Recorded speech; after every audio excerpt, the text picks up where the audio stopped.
The first time the alien woman saw the human warrior, she felt nothing but certainty. She stood on the obsidian balcony of the high spire, overlooking the shattered plains of Keros 9.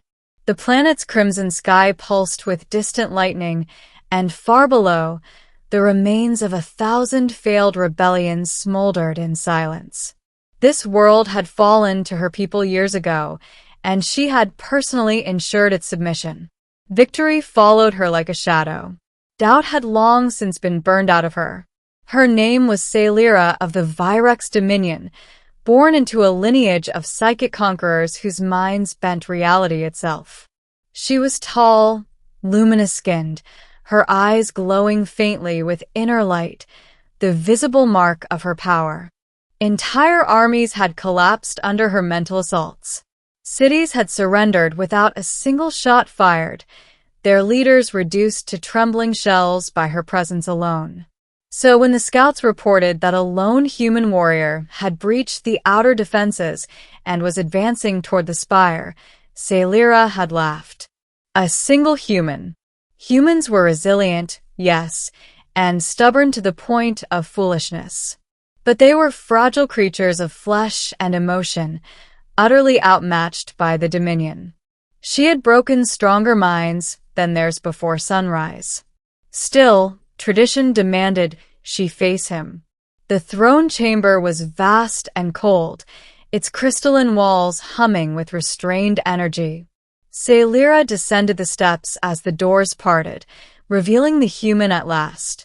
He was armored in battered composite plating, scorched and cracked from battle. A long blade rested at his side, humming softly with kinetic charge. His helmet was gone, exposing a scarred face and eyes that burned with something unfamiliar. Not fear. Human, Sailira said, her voice resonating not just in the air but in the mind. You stand before the end of your species' resistance. Kneel, and I may grant you a painless death. The warrior did not kneel. My name is Kale Arden, he replied evenly, and I didn't come here to die. Sailira smiled. She reached into his mind, or rather she tried to. That was when she frowned. His thoughts were strange, chaotic, layered, reinforced with mental barriers that shouldn't have existed. Humans had no psychic training, no natural defenses against her kind.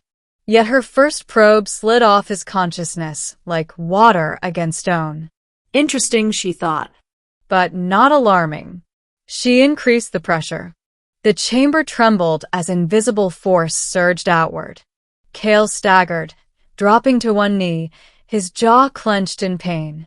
Sailira felt his memories flicker.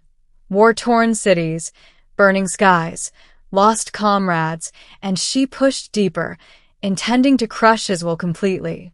Instead, something pushed back. Not a psychic force. Something older. Heavier. Sailira gasped as her vision blurred. For a heartbeat, she wasn't standing in the throne chamber anymore. She was falling through memories that were not her own, humanity's long, brutal history. Survival against impossible odds. Centuries of war, extinction events narrowly avoided, relentless adaptation driven by desperation. And beneath it all, a single, unyielding idea. We endure. She recoiled, breaking the connection. Kale rose slowly to his feet, breathing hard, but still standing. What are you? Sailira demanded, genuine unease creeping into her voice. Kale met her gaze. I'm what happens when you push a species too far. The battle that followed shattered her certainty. Sailira unleashed her full power, hurling Kale across the chamber with telekinetic force. Columns cracked. Energy flared. Yet the human rose again and again, his movements growing sharper, more focused.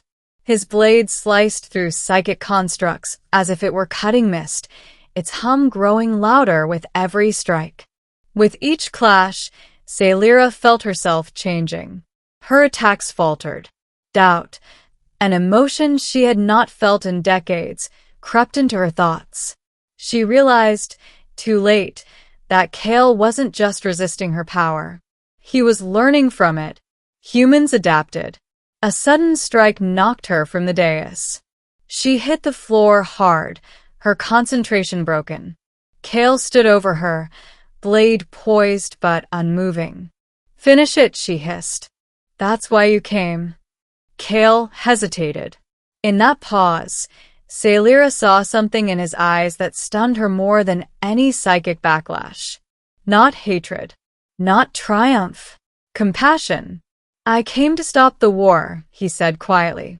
"Not to become what you think we are."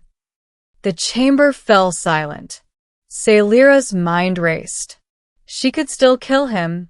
Barely, but the cost would be enormous. And for the first time, she questioned whether victory would mean survival for her people at all. She looked beyond Kale, beyond the spire, and imagined a future where humanity did not submit, but stood. A future where the Dominion faced an enemy that could not be broken through fear alone. Slowly, Sailira lowered her hands. "What would you have instead?" she asked. Kale deactivated his blade. A chance. The war did not end that day. But it changed. Sailira became something unheard of within the Dominion, a voice of restraint, then of reform. Many of her kind resisted, some violently, but the seeds had been planted. Humanity, battered but unbroken, negotiated from a position earned in blood and persistence. Years later, Sailira would stand again on the balcony of the high spire, watching Kairos, 9 transform from a conquered world into a shared one. Kale, older now, stood beside her, no longer a warrior but a symbol. She had once been confident in her power. Now, she was confident in something far more dangerous, change. And that, she realized, had altered the fate of the galaxy forever.